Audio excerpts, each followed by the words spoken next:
demonstrate.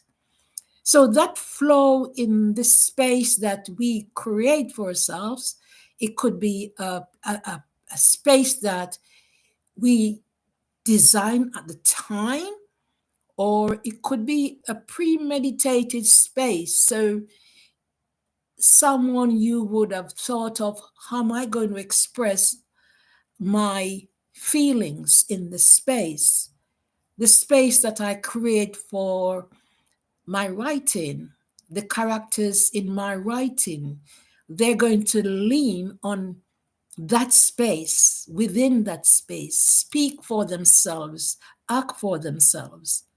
And talking about action, that is such a wide area, and it triggers off a whole lot of uh, movements. Actions could be visual actions, actions that we imagine that happened or will happen.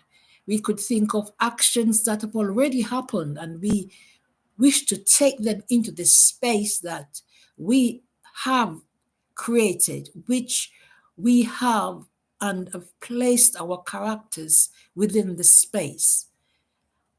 And within that space, we have a vision of how our writing is going to maximize itself. It could be a long form of writing, a shorter form of writing. It could be an expressive form of writing. It could be writing historically. But whichever writing it is, we are visualizing that in the space. And the space, we want it to be elaborate.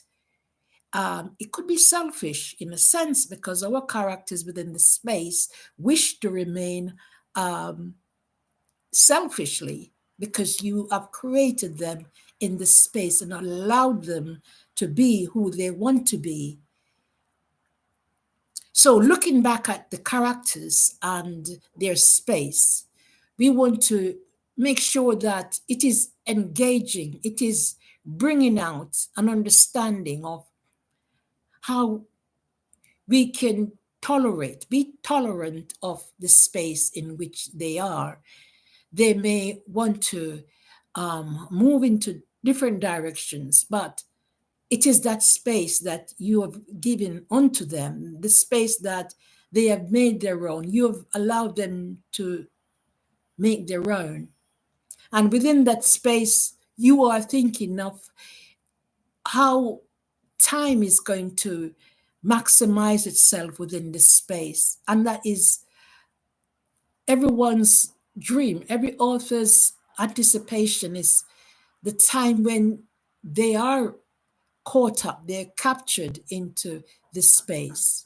They're flowing in a space which they feel comfortable. They may not feel comforted. They may feel irritated because of a circumstance that they encounter, because the writer allows them to be in a situation that may be overwhelming.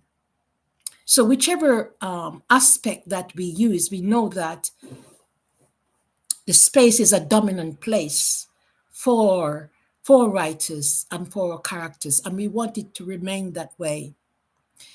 We'll be developing up on that in our character in our writing, which is awesome. And the perplexity of writing, the vision that we get, the rhythm with that. So, talking about the space and the time, we're looking at the rhythm that we're creating in the space.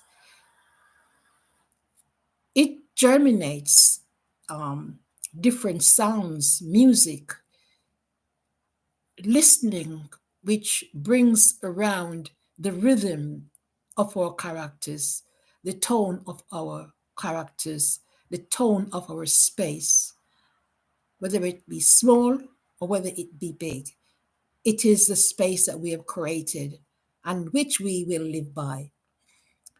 Much more to say, and you can join us on our website where our courses are, of course. And the website address is www.exposurebook.launch.com. See you soon.